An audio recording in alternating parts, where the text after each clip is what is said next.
这个和尚不仅杀生，还明目张胆地在寺庙里煮荤腥。他管不了那么多，没有什么大不了的。不仅如此，他还敞开佛门迎接女色，导致禅床都被染上了血污。因为罗汉寺毕竟它是庙，就是稍微有一点血腥的东西或者荤腥的东西，我们都是不能进去。他打破佛门3大禁忌：血光、杀生、荤腥。可这个和尚并没有受到惩罚，就连央视都点名表扬，甚至老百姓还制作无上法器百那衣感谢他。而上一个拥有百那衣的就是活佛济公。为什么一个连续打破3大禁忌的和尚，还会被世人称为在世活佛？2008年，一场惨烈的地震席卷了汶川，距离震中不到100公里的什邡市也遭受了巨大的灾难。仅仅过去几分钟，大地震造成的破坏便无情地摧毁了大量的房屋。什邡市的妇幼保健院也遭到了严重的损毁，几十名待产的孕妇无奈逃了出来，可是到处都是废墟。就在这时，他们看到很多受灾的老百姓都涌入了罗汉寺，于是他们为了求生也来到了寺庙。可是寺庙避难可以，但是佛门重地不近女色，更何况这些还是孕妇，生孩子见血腥会让僧人们破戒的。眼见这些孕妇再不安置会有危险，主持素全法师顾不得许多，马上开门让孕妇们进了寺里面。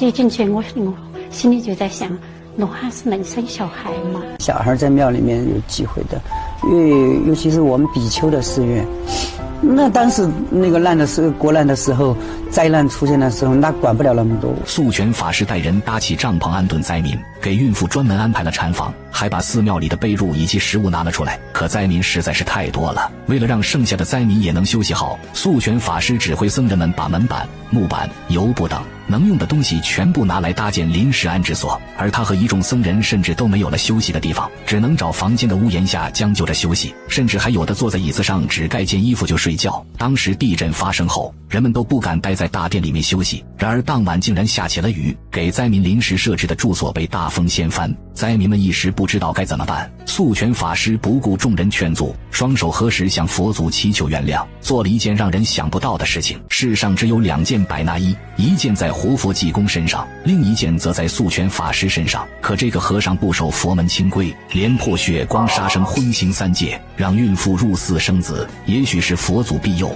罗汉寺顺利诞生108个宝宝，而这刚好对应了罗汉寺108个罗汉。孩子家长为表示感谢，亲自送上佛教无上法器百那衣。可这件法器却被有心之人看上，让素全法师上交。这些人可以拿走他的百那衣，但却拿不走素全法师的功德。素全法师开门让孕妇进入寺内，可是天公不作梦，当晚下起了雨，一些被临时安置的灾民没有了住所。素全法师跪在佛像前说了句阿弥陀佛，就让人扯下了盖在佛像上的油布。寺内的佛像是泥塑的，没了遮雨的油布必定会被大雨浇毁，这让许多人觉得这是对佛的大不敬。可素全法师却说大难面前人命要紧。在孕妇来到寺庙后的第2天晚上，第1个宝宝便诞生了。当时孕妇生产的时候胎位不正，需要马上搭建紧急手术台进行手术。素全法师了解后，立马安排人将寺内唯一不漏雨的禅房收拾出来，将2张桌子拼接成临时手术台，还找来棍子当输液架。由于地震后寺庙已经停电，几名僧人顾不得戒律，拿起手电筒为医护人员照明，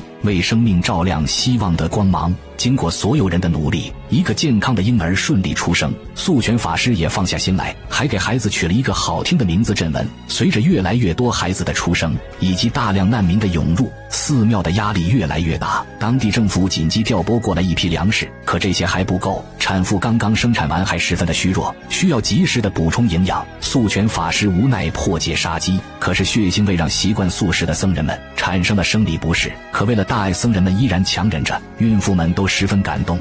其实那个时候大家都在奉献自己，尽自己最大的能力去帮助他人，帮助灾区的这个受灾群众。就这样，所有的孕妇在寺庙里面住了2个多月，直到2008年8月1号搬进建好的房子里。让人意想不到的是，在这2个月里，寺庙一共诞生了108个新生命，刚好对应了罗汉寺108个罗汉。这些宝宝被亲切地称为罗汉娃。也许真的有一些奇迹存在。几年之后，这些孩子渐渐长大，孩子的家长们为了表示感谢，他们从在罗汉寺用过的床单撕下一角，将它们缝制成一件特殊的袈裟百那衣。这件百那衣代表了素全法师功德无量，是人们心中真正的活佛，就连央视也点名表扬。可是这件衣服却被当地的佛教协会看上了，素全法师无奈只好将百那衣上交。协会的行为被群众痛批为无耻，在舆论压力下，这件百难衣又回到了真正的主人身上。灾难无情人有情，面对世人的赞美，素全法师非常的谦虚。他说行善不是为了回报，我们的力量有限，但是在那个时候，只要你有萤火虫那么一点光明，都能温暖自己，照亮别人。他的大爱和无私诠释了佛法的真谛。当他穿上百衲衣后，他就是真正的活佛。